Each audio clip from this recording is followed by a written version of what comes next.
انصاف ہوتا ہے، طاقتور اور کمزور ایک برابر ہو جاتے ہیں. اور یہ سب سے بڑی چیز مدینہ کی ریاست میں انہوں نے سیٹ کی، عدل اور انصاف. حضرت ابو بکر جب خلیفہ بنے، ان کا پہلا مشن سٹیٹمنٹ تھی کہ میں طاقتور اور کمزور کو ایک برابر کروں گا قانون کے سامنے. اس کے بعد حضرت عمر کی مشن سٹیٹمنٹ یہی تھی کہ میں طاقتور کو قانون کے نیچے لے کے آؤں گا، اور پھر حضرت علی کی بھی مشن سٹیٹمنٹ یہ تھی.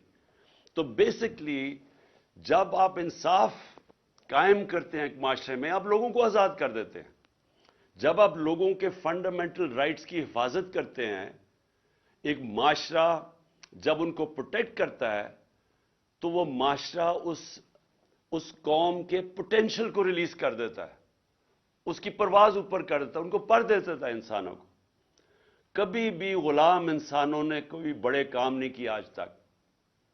اور غلامی صرف یہ نہیں ہوتی کہ فزیکل غلامی ہوتی ہے، ذہنی غلامی اس سے زیادہ خوفناک ہوتی ہے. اور وہ جو کلونیلزم کا جو سب سے بڑا امپیکٹ پڑتا ہے، وہ ہمیں ذہنی غلام بنا دیتا ہے دوسرے کلچر کی. ہم ابھی تک یہی نہیں سمجھ سکے کہ جب ہم انگریزی پڑھاتے ہیں لوگوں کو ہائر ایجوکیشن کے لیے، اور کیونکہ اس وقت اسیوم کیا جاتا ہے کہ ہائر ایجوکیشن جو ہے وہ انگریزی زبان کے لیے سیکھنا ضروری ہے. وہ ایک وقت پہ ہمارے نبی صلی اللہ علیہ وسلم نے کہا تھا کہ چائنا بھی جانا پڑے تعلیم حاصل کرنے کے لیے تو جاؤ، علم حاصل کرنے کے لیے. تو وہاں تک تو ٹھیک ہے، لیکن اس کے انگریزی کی وجہ سے ایک دوسرے کلچر کا غلام بن جانا، یہ بڑی خطرناک چیز ہے. کیونکہ غلام پھر اچھے غلام ہی بنتے ہیں، ان کے اندر اوریجنل تھنکنگ ختم ہو جاتی ہے، اوریجنل تھاٹ ختم ہو جاتا ہے. انوویشن، انوینشنز جس کی وجہ سے معاشرے آگے بڑھتے ہیں وہ ختم ہو جاتے ہیں، کیونکہ وہ بس صرف باہر سے نالج کو اڈاپٹ ہی کرتے رہتے ہیں، وہ اپنی پھر نالج پروڈیوس نہیں کرتے. اور یہی جب آپ مسلمانوں کی تاریخ دیکھیں تو جو ایک دم وہ سویلائزیشن اوپر گیا تھا، اس کے پیچھے پورا ایک انٹلیکچل، پورا ایک تھنک ٹینکس بنے تھے. جو بغداد کے اندر بیت الحکمہ قائم کیا تھا ہارون الرشید نے اور مامون الرشید نے، وہ جو ساری دنیا سے انہوں نے کتابوں کی ٹرانسلیشنز کی تھی وہاں، اس میں بڑے بڑے اسکالرز نکلے تھے. مسلمانوں نے دنیا کے اندر سائنس میں لیڈ کیا تھا، ٹاپ اسکالرز مسلمان تھے. اس کی وجہ تھی کہ ان کی باقاعدہ ایک علم سیکھنے کو انہوں نے ایک سیکرڈ ڈیوٹی بنا دیا کہ آپ اگر عبادت کا درجہ دے دیا تعلیم کی حاصل کرنے کا. اور پھر اوریجنل تھنکنگ آئی جب انہوں نے ٹرانسلیٹ ایرسٹوٹل کے اور گریک اسکالرز کی انہوں نے جب کتابیں ٹرانسلیٹ کی عربی میں، اور پھر اپنی اس کے اوپر تبصرے کر کے ان کو اس تھاٹ پروسیس کو آگے لے کے گئے. تو اس وقت ہمارا مسئلہ یہ ہے، اور یہ مسلمان دنیا کا، کہ کلونیلزم کی وجہ سے ابھی تک ہم اس ذہنی غلامی سے نہیں نکل سکے. ہم ابھی تک جو انگریزی بہتر بول لیتا ہے اس کو ہم ایک بڑا سٹیٹس دے دیتے ہیں معاشرے میں. ہم یہ ریئلائز نہیں کرتے کہ یہ تو صرف مینز ٹو این اینڈ ہونا چاہیے، یہ تو صرف ایک طریقہ ہونا چاہیے باہر کی نالج ایکوائر کر کے اور پھر اپنا تھاٹ پروسیس ڈیولپ کرنے کا. اور اسی لیے ابھی تک ہم کہ کیا ہونا چاہیے تھا پاکستان کو، ہم یہی نہیں سمجھ سکے کہ اس کی بڑی ایک عظیم خواب تھا، مشن سٹیٹمنٹ تھی اسلامی فلاحی ریاست، بیسکلی مدینہ کی ریاست کے اصولوں پہ کھڑا ہونا. تو آج آپ یہ دیکھ لیں کہ جو نمبر 1 پرنسپل تھا عدل اور انصاف، جس کو اس کو انگریزی میں رول آف لا کہتے ہیں، آج آپ دیکھ لیں کہ مسلمان دنیا کے کیا حالات ہیں رول آف لا کے انڈیکس میں. اور آپ دوسری طرف دیکھ لیں کہ مغربی ریاستیں جو مسلمان نہیں ہیں ان کے رول آف لا کے انڈیکس میں وہ کدھر ہیں. ایک رول آف لا انڈیکس ہے جس میں ٹاپ پہ سوئٹزرلینڈ ہے 99.9%، اور سب سے کم ہے نائجیریا 7% پہ. نائجیریا تیل کے ذخیرے پہ بیٹھا ہوا ہے، غربت کی انتہا ہے نائجیریا میں. سوئٹزرلینڈ میں کوئی ریسورسز ہی نہیں ہے، لیکن کیونکہ وہاں رول آف لا اور انصاف ہے وہ سب سے خوشحال ملک ہے. یورپین ویسٹرن ملک سب 80 to 90% ہے رول آف لا میں اور خوشحال ہیں. اور مسلمان دنیا شاید ہی کوئی مسلمان ملک 20% سے اوپر ہے. اور پاکستان کا حال آپ کے سامنے ہے. یہ جو اب سب کچھ ہو رہا ہے پاکستان میں, یہ جو تماشے ہو رہے ہیں, لوگوں کو پکڑ پکڑ جیلوں میں ڈالنا, کوئی فنڈامنٹل رائٹس کی کوئی حفاظت نہیں کر سکتا, طاقتور جو مرضی کر لے پاکستان میں, وہ چوری کر کے این آر او لے لیں. قبضہ گروپ پھر رہے ہیں پاکستان میں. قبضہ گروپ کون ہوتا ہے؟ جو طاقتور کمزور کی زمین پہ قبضہ کرتا ہے. تو یہاں تو کمزور کی حفاظت کرنے کے لیے معاشرے کے اندر جو ہونا چاہیے تھا, پروٹیکٹ کرنا چاہیے تھا عوام کے اور لوگوں کے رائٹس کو, وہ ہے ہی نہیں. کبھی آپ نے سنا ہے یورپ کے اندر کبھی کوئی قبضہ گروپ ہے؟ کبھی سوچا ہے کہ کسی, یہ جو پاکستانی, کبھی پوچھے ان سے, کبھی کسی کی زمین پہ قبضہ ہوا یا گھر پہ قبضہ ہوا؟ کبھی آپ نے سنا ہے وہاں کے ملک کے طاقتور لوگ جو ملک کی ریسورسز کو چوری کرتے ہیں, جس کو کرپشن کہتے ہیں. کرپشن ہوتا ہے جو آپ قوم کے پیسے کو چوری کرتے ہیں, اور جو چوری ہمارے وہ انڈیویجول اس کو چوری کہتے ہیں, ڈاکہ کہتے ہیں, لیکن کرپشن وہ ہوتی ہے جو قوم کے وسائل کو چوری کرتے ہیں. کبھی آپ نے سنا ہے کسی مغربی ملک کے اندر کہ بڑے بڑے چوروں کو این آر او دیا ہو؟ اور اسی لیے نبی صلی اللہ علیہ وسلم نے 1500 سال پہلے کہا تھا کہ تمہارے سے پہلے بڑی قومیں تباہ ہوئی. جو طاقتور جب چوری کرتا تھا تو اس کو نہیں پکڑتے تھے, کمزوروں کو صرف سزا دیتے تھے. تو یہ آج اب مغرب میں آپ کو نہیں نظر آئے گا. وہ سب سے زیادہ زور ہوتا ہے بڑے چوروں کو پکڑنا. سنگاپور جو آج سب سے بڑا سکسیسفل ماڈل سمجھا جاتا ہے, ہمارے ساتھ سنگاپور کی پر کیپٹا انکم تھی 50, 55, 60 سال پہلے. ہمارے اور ان کی پر کیپٹا تقریباً ایک ہی برابر تھی. میرا $150-200 ایسے کچھ تھا. آج سنگاپور کی پر کیپٹا $60,000 ہے, اور پاکستان کی پر کیپٹا انکم مجھے بڑے افسوس سے کہنا پڑتا ہے, پتہ نہیں 2000 بھی پہنچی ہے یا نہیں, کیونکہ اب جب روپیہ گرتا ہے تو وہ نیچے آ جاتی ہے پر کیپٹا. اور اب 8-9 مہینے میں $100 ڈالر میں گر چکا ہے, تو سوچے کہ پر کیپٹا اور نیچے آ گئی ہے ڈالر ٹرمز کے اندر. تو سنگاپور کی $60,000 پر کیپٹا ہے. تو سنگاپور نے کرپشن کے اوپر آتے ساتھ ہی ہاتھ ڈالا. کیسے؟ قانون, رول آف لا اسٹیبلش کر کے. انہوں نے چھوٹے چوروں کو نہیں پکڑا, انہوں نے وہ جو حدیث ہے اس کے اوپر چل کے انہوں نے سب سے بڑے لوگوں کو, بڑے بڑے وزیروں کو پکڑا, اور اس کے بعد وہ نیچے خود ہی لوگ ٹھیک ہو جاتے ہیں. اور چھوٹی چوری سے ملک تباہ نہیں ہوتے. جو بڑے بڑے وزیر, وزیر اعظم, منسٹرز, جب آپ کے صاحب اقتدار, صاحب حیثیت جب وہ چوری کرتے ہیں تب ملک ختم ہوتا ہے. چائنا نے جو سب سے تیزی سے ترقی کر رہا ہے, 450, تقریباً 450 وزیروں کو انہوں نے سزائیں دی ہیں پچھلے 7 سال میں. تو کوئی بھی ملک جب تک انصاف قائم نہیں کرتا وہاں خوشحالی نہیں آتی. جب تک رول آف لا نہیں ہے ڈیموکریسی نہیں آتی.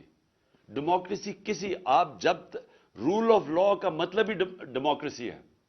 ڈیموکریسی ہوتی وہ ہے جو قانون کے سامنے سب کو ایک برابر کر دیتی. تو جب آپ کے ملک میں رول آف لا نہ ہو ڈیموکریسی نہیں آتی. اب یہ تماشا دیکھ لیں پاکستان میں, آئین کہتا ہے کہ 90 دن کے اندر الیکشنز ہونے ہیں. وہ سارے مل کے کہہ رہے ہیں کہ نہیں جی 90 دن میں الیکشن نہیں, اور بہانے مار رہے ہیں کہ کوئی جی پتہ نہیں پیسے نہیں ہیں. پیسے نہیں ہیں, سوچے, کہتے ہیں پیسے نہیں ہیں الیکشن کروانے کے لیے. یہ تو ڈائریکٹ یہ بھی آئین کی کانٹروینشن ہے. سو ہمارے ملک کے اندر جب تک ہم رول آف لا اسٹیبلش نہیں کرتے, جو میں نے 26 سال پہلے اپنی تحریک شروع کی تھی, انصاف کی تحریک, مینز رول آف لا, تو یہ تو نمبر 1 چیز تھی مدینہ کی ریاست میں. خوشحالی بعد میں آئی, پہلے عدل اور انصاف آیا. دوسری چیز اتنی بڑی ہے ساورنٹی. دیکھیں, ایک لا الہ الا اللہ کا دعویٰ یہ ہوتا ہے کہ میں آزاد ہوں, میرا ملک آزاد ہے. یہ نہیں ہو سکتا کہ آپ اتنا بڑا دعویٰ کرتے ہیں اور آپ کا ملک غلامی کرے, کبھی کسی سپر پاور کی, کبھی کسی کے سامنے ہاتھ پھیلائے. یہ بالکل لا الہ الا اللہ کی کانٹروینشن ہے. ایک سٹیٹ کی ساورنٹی جب وہ سبجوگیٹ کر دیتی ہے اپنی ساورنٹی. اچھا, اس کو بھی اور ڈیفائن کر دیں کہ جب ہم کہتے ہیں انڈیپینڈنٹ فارن پالیسی, اس کا کیا مطلب ہے؟ انڈیپینڈنٹ فارن پالیسی کا مطلب یہ ہوتا ہے کہ ایک ملک کی فارن پالیسی بنتی ہے اپنے لوگوں کے مفادات کی تحفظ دینے کے لیے. ہم اپنے ملک کے فائدے کے لیے فورن پالیسی بناتے ہیں، اپنے لوگوں کے، جس کو نیشنل انٹرسٹ کہتے ہیں۔ اب ہمارے ملک میں یہ تو بنتا بھی ایسے رہا، ہم نے اپنے ملک کو قربان کیا اور لوگوں کی فورن پالیسی کے انٹرسٹ کے لیے۔ ہم نے وار آن ٹیرر میں حصہ لے لیا اور اپنے 80,000 لوگ مروا دیے تھوڑے سے ڈالرز کے لیے، اور صرف امریکہ کو خوش کرنے کے لیے۔ اس کا نتیجہ کیا ہوا؟ نہ امریکہ خوش ہوا، اپنے لوگوں کی تباہی کر دی، اور چھوٹی سی ایلیٹ جو اوپر بیٹھی ہوئی اس کا فائدہ ہو گیا۔ باقی عوام میں 80,000 لوگوں کو، یعنی سارا اپنا قبائلی علاقہ، اس کو اجاڑ کے رکھ دیا۔ پختونخوا کے صوبہ کے اندر تباہی آئی، لیکن فائدہ تو صرف تھوڑے سے لوگ جو اوپر بیٹھے ہوئے تھے۔ تو جب ایک فورن پالیسی آپ کی بنتی ہے کسی اور کے انٹرسٹ کو سرو کرنے کے لیے، آپ آزاد نہیں ہوتے۔ اب روس، میں مثال دیتا ہوں، ہم نے روس سے کیوں اچھے تعلقات کرنے کی کوشش کی؟ ہم نے اس لیے کیے کہ ہمیں روس سے دو چیزیں چاہیے تھی۔ ایک، ہمیں ان سے گندم چاہیے، ان سے ہماری کوشش تھی ان سے سستی گندم لیں، کیونکہ پاکستان کو 20 لاکھ ٹن کمی تھی جب ہمارا دور تھا گندم کی۔ اب اس سے بھی زیادہ مجھے لگتا ہے گیپ ہے۔ مجھے نہیں لگ رہا کہ ہمارا اس وقت جو بھی سیلاب آیا اس کی وجہ سے، میں نہیں سمجھتا کہ ہماری وہ گندم کی پروڈکشن ہوگی، وہ کم ہو جائے گی۔ اور پھر ایک دم دنیا میں تیل اوپر چلا گیا، اور جب روس اور یوکرین کی یہ لڑائی ہوئی تو اس سے اور تیل اور اوپر چلا گیا۔ تو میں جب گیا، ہم طے کر کے آ گئے تھے، میں نے صدر پوٹن سے طے کر لیا تھا کہ جس طرح ہندوستان کو سستا تیل دے رہے ہیں، ہمیں بھی وہ سستا تیل دیں۔ یہاں واپس آئے تو یہاں جناب ہمارا آرمی چیف کہتا کہ نہیں، کنڈیم کرو روس کو، کیونکہ انہوں نے یوکرین میں انویڈ کر دیا۔ ہم نے ان کو سمجھا، اس کو میں نے بتایا کہ ہندوستان تو نہیں کنڈیم کر رہا، امریکہ کا وہ اسٹریٹجک ایلائی ہے، کوڈ کا ممبر ہے، وہ تو نہیں کنڈیم کر رہا، تو ہمیں نیوٹرل رہنا چاہیے جو ہندوستان رہ رہا ہے۔ ہمارے آرمی چیف نے، آپ یہ سوچیں کہ خود ایک یعنی گریڈ 22 آفیسر نے بیٹھ کے، ایک سیکیورٹی کا سیمینار تھا، اس نے خود کنڈیم کر دیا روس کو۔ ہم ان سے سستا تیل لے رہے ہیں، اس نے کنڈیم کر دیا، اور امریکہ کو خوش کرنے کے لیے۔ اب اس سے نتیجہ کیا ہوا؟ ہندوستان کا جو مہنگائی تھی، انفلیشن تھی، وہ کوئی 7.5% تھی۔ دنیا میں تیل اوپر گیا کیونکہ لڑائی جب ہوتی رہی تھوڑا اور اوپر چلا گیا۔ ہندوستان کی انفلیشن 7.5% سے 5.5% پہ آ گئی۔ پاکستان کی انفلیشن 12% تھی، ہماری 12% سے انفلیشن 30% پہ چلی گئی، کیونکہ ہم مہنگا تیل لے رہے تھے، تیل کی قیمت اوپر چلی گئی۔ اب نقصان کس کو ہوا؟ پاکستانی عوام کو۔ میں یہ کوئی اپنی ذات کے لیے تو نہیں کہہ رہا تھا، میں تو اپنے لوگوں کے لیے فیصلہ کیا تھا کہ ہمیں سب سے بنانی چاہیے، ہم کسی کی لڑائی میں کیوں پڑے؟ ہمیں انٹرسٹ اپنے لوگوں کا ہونا چاہیے۔ یہ انڈیپینڈنٹ فورن پالیسی ہوتی ہے۔ لیکن جب آپ کسی اور کو خوش کرنے کے لیے اپنی فورن پالیسی بناتے ہیں اور اپنے لوگوں کو قربان کرتے ہیں، اس کا نتیجہ یہ ہوتا ہے جو آج پاکستان میں مہنگائی کی لہر ہے اور یہ بڑھتی جا رہی ہے، اور اس کا پریشر، کیونکہ آپ زیادہ پیسے دے رہے ہیں تیل کے لیے، ڈالرز آپ کے جا رہے ہیں، آپ کے ڈالر ریزرو پہ فرق پڑ گیا۔ آج پاکستان کی تاریخ میں کبھی بھی اتنے کم ڈالر ریزرو نہیں جو آج ہیں، جس کے اثرات اب آپ دیکھ رہے ہیں۔ تو تیسری چیز ہے، اسٹیٹ کی ذمہ داری ہے اپنے کمزور طبقے کی حفاظت کرنا، جس کو فلاحی ریاست کہتے ہیں۔ جو علامہ اقبال جب اسپرچل ڈیموکریسی کی بات کرتے تھے، اس کے پیچھے کیا تھا؟ کہ ایک ڈیموکریسی جس میں انسانیت کی قدر ہو، جو ہیومین ہو۔ اور یہی آج مجھے افسوس سے کہنا پڑتا ہے کہ آپ اسکینڈینیویا چلے جائیں، آپ نے اگر وہ جو سوچ تھی ہمارے نبی صلی اللہ علیہ وسلم کی مدینہ کی ریاست میں جو فلاحی ریاست بنائی تھی، آج اگر آپ نے اس کی مثال دیکھنی ہے تو سویڈن، ڈنمارک اور ناروے چلے جائیں۔ بہترین قسم کا انسانیت کا وہ نظام ہے، خوشحال لوگ ہیں۔ میری کنٹینشن یہ ہے کہ جب تک آپ عدل اور انصاف نہیں معاشرے میں رائج کرتے، اور ایک فلاحی ریاست انسانیت کا نظام نہیں بناتے، اللہ کی برکت نہیں آتی معاشرے پہ۔ اور یہی آپ دیکھیں کہ وہاں خوشحال ہیں، آپ کے لوگ ترستے ہیں وہاں جانے کے لیے اسکینڈینیویا۔ کبھی پوچھیں جو پاکستانی رہتے ہیں وہاں اسکینڈینیویا میں، وہ کتنی تعریف کرتے ہیں، ان کو سمجھ ہے کہ فلاحی ریاست کیا ہوتی ہے۔ اور ہم نے پوری کوشش کی، ہیلتھ کارڈ لے کے آئے ہم۔ ہیلتھ کارڈ کا مطلب یہ تھا کہ سارے پاکستان کے خاندانوں کے پاس ہیلتھ انشورنس ہو 10 لاکھ روپے کی، کہ کسی بھی ہسپتال میں جا کے اپنا علاج کروا سکیں۔ یہ اس لیے ضروری تھا کیونکہ ساری ریسرچ بتاتی ہے کہ جب بھی ایک خاندان جو غربت کی لکیر سے اوپر بھی ہے، اس کے اوپر اگر ایک بیماری آتی ہے تو وہ بیماری اور بڑی بیماری، تو اس کے لیے وہ قرضے لے لے کے وہ غربت کی لکیر کے نیچے چلے جاتے ہیں۔ یہ غربت کا ایک بہت بڑا وجہ ہے کہ ایک خاندان میں بیماری آ جاتی ہے۔ تو ہیلتھ کارڈ یہ پروٹیکشن تھی لوگوں کی۔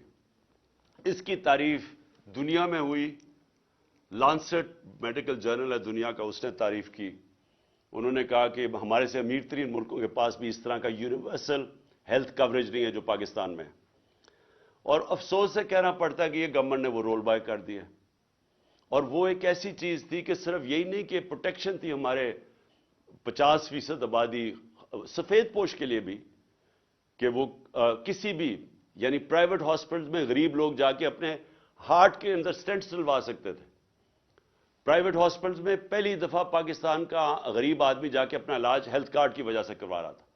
اور دوسری چیز کہ دیہاتوں کے اندر پہلی دفعہ پرائیویٹ سیکٹر ہاسپٹل بنانے کے لیے جا رہا تھا کیونکہ ہیلتھ کارڈ کی وجہ سے۔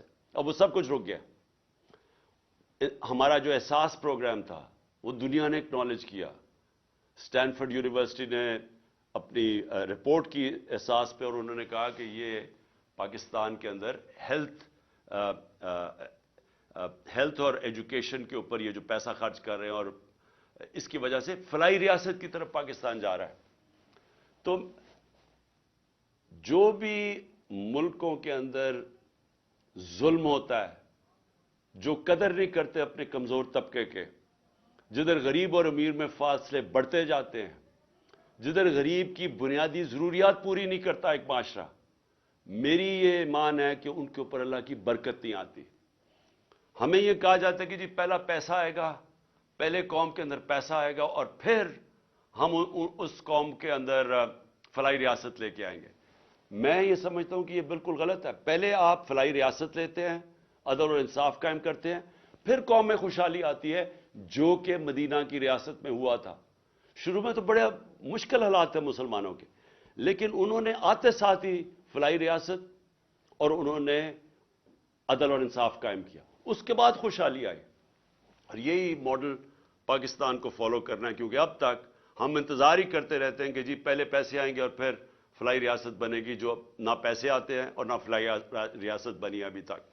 لیکن اس سے بھی پہلے عدل اور انصاف سب سے امپورٹنٹ ہے، جس کے لیے یہ جو میری ساری حقیقی آزادی کی تحریک ہے، اس کی بنیاد ہی یہ ہے کہ پاکستان میں ہمیں سب کو مل کے ایک انصاف کے نظام، رول آف لا کے لیے لڑنا چاہیے، کہ جب تک سب طاقتور طبقے قانون کے نیچے نہیں آتے، جب تک قانون طاقتور کو انصاف کے کٹہرے میں نہیں کھڑا کرتا، طاقتور مجرموں کو جب تک ان کو این آر او دیتا جائے گا، پاکستان چھوڑیں کسی بھی دنیا کے ملک کا کوئی مستقبل نہیں ہے جدھر طاقتور کے لیے ایک قانون اور کمزور کے لیے دوسرا۔